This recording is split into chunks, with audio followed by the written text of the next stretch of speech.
Yamara wa mugore we umugabo ashobora kumara iminota 30 ari kuri aperi kandi afise umugore. Uwo mugabo aramugira ko amakenga.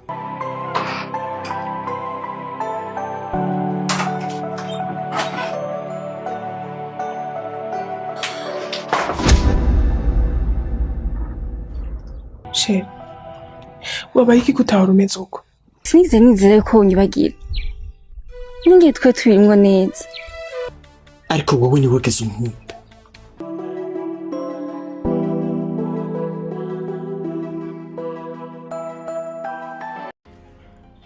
Hello bakunzi ba Let the Star Shine, reka twongere turamutse tubifurizagira ibihe byiza aho muba muherereye hose, ariko kandi reka tuze tubabwire ati amahoro y'Imana abane namwe.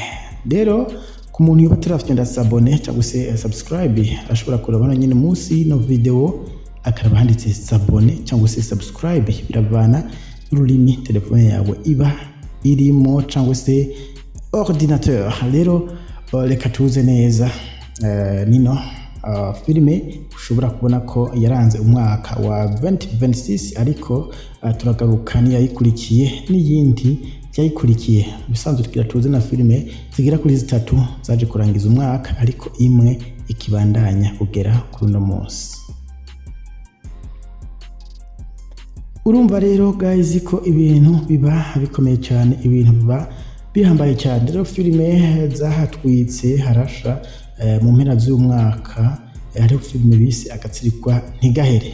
Filime Agatsirikwa Ntigahere ni filime ubona ko yavuye mu ihinguriro rya BMT, aho ubona hari ibihangange kabisa mu gisata cha sinema. Hari ibihangange kabisa mu gisata cha sinema biri kubera bikora neza biciye muri ya muryango wa BMT.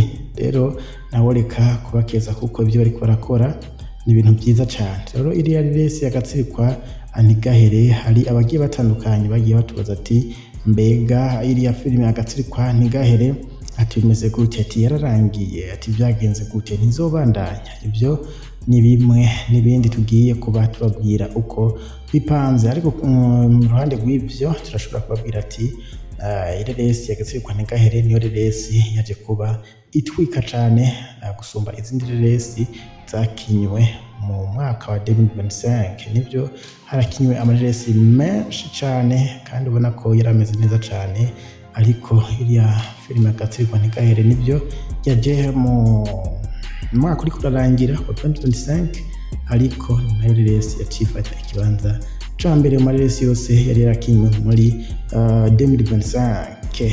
Rero harakurikiye n'izindi filime aho ubona ko ku kibanza ca kabiri haje kuba haza filime Akamuna.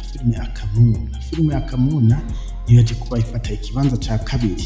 Akamuna kabisa ni filime ubona ko iri kiratwika cyane, nayo iri muri filime zaje kuba zirangiza umwaka. Nubwo tukubabwira filime zarangije umwaka, ariko ino Akamuna yo nubu 2026 iracabandanya ino filime Akamuna. Ni filime rero ubona ko benshi bari barakurikirana ku buryo budasanzwe, cyane cyane ko harimo ibihangange bidasanzwe. Harimo ibihangange bisanzwe ba Izo Chris, benshi cyane guys, harimo benshi cyane vraiment ubona ko bafise ijambo mu gisata cha sinema. Tuvuze nka Yvette ba Constance guys, harimo abantu benshi vraiment bagiye kurabusanga ko bafise igitinyiro ndetse n'igikundiro mu gisata cha sinema. Rero iyo filime Akamuna iri muri filime zabikoze neza, ntawocisha hirya nino.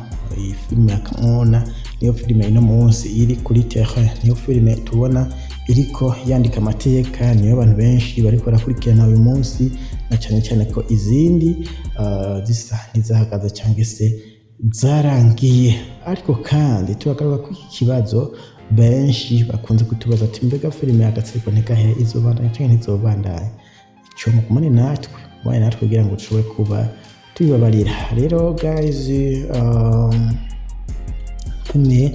filime iri mu zarangije umwaka wa 2025, hariho nino filime Mwamikazi. Filime Mwamikazi ni filime ya Fanny Lavine na Nohaski ubona ko yaje kuba itwika noneho nyene ije kurangira neza muri 2026 ntawe uramenya neza ko ino filime izobandanya ariko akenshi muri Trois Company filime irangiye ntabyo kwisemba cyangwa kugira iki guhendahenda no filime irangiye akenshi irarangira bagatangura iyindi icyo nicyo kintu tuzi hariya muri Trois Company rero guys urumva ko ibintu ari uko bimeze ino filime Mwamikazi iri muri filime zitatu zaje kuba zibikora neza mu mpera za 2025 nayo urabona neza cyane ko ari filime yakunzwe kandi iryoje cyane abantu baje kuba bakira neza nibyo hariho bamwe n'abandi bavuga ati twebwe hako twara bijya twara izindi kabisa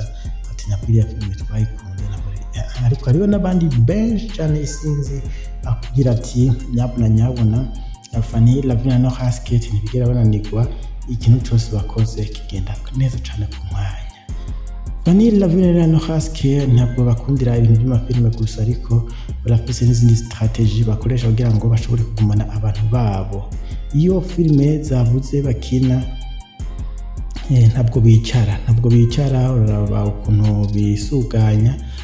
ukuntu bisuganya bagakoranya utuntu n'utundi ibintu bikagenda neza kuko nk'ubu ugiye kuraba Fanny Lavina no Hasket bari mu bantu baryohera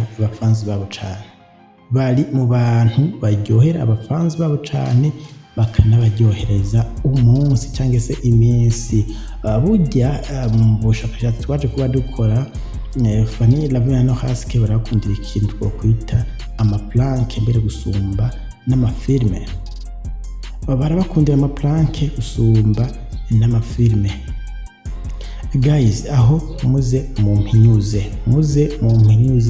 muzoperereze neza murabe buriya Fanny Lavina no Hasket ibakinye amaplanke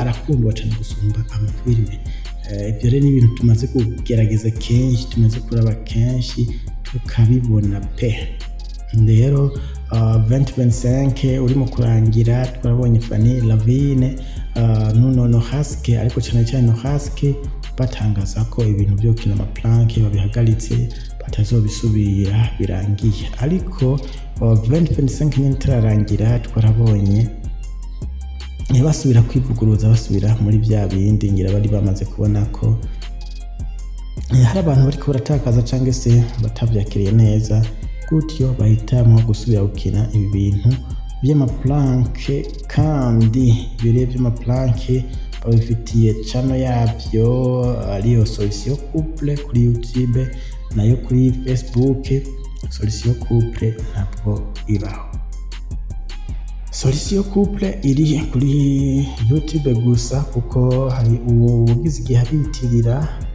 kandi urabona ko ari page vraiment iri kirakora neza wabitiriye yise Solution Couple amafoto bashize yabo nyene karahatwika kabisa n'uriya muntu abitiriye rero baramaze gutangaza ko ata page ya Solution Couple kuri Facebook bafise bakurikirana muzimbe maso kugira ngo nibaze bashobore kuba bo biba ibintu by'iki gihe byarangaye namwe nibyo mubona abitirira abandi bakomeza kuba benshi rero guys ibintu nuko bipanze twabariye mu ntango ko tuza kubandanya tubabwira ikintu ca filime agatsirikwa ntigahere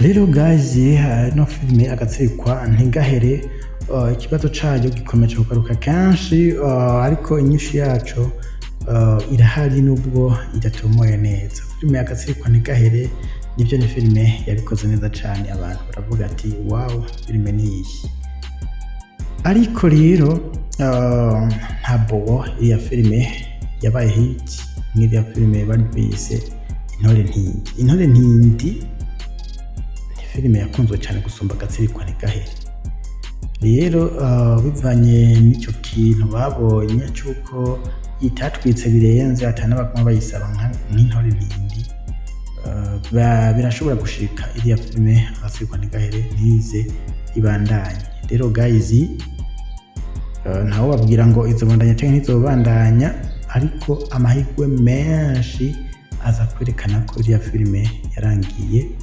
burundu. Rero nuko bimeze, abaguma biyumvira ngo filime y'Agatsirikwa ntigahere igiye kuba ikomeza, bigiye kuba bigenda gute? Icyo nico gisubizo cacu tubahaye ngira ngo mwatahuye neza.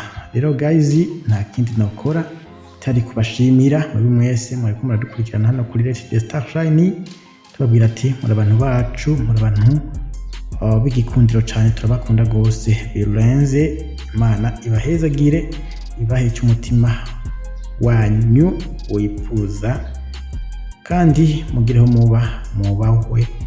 Ciao ciao.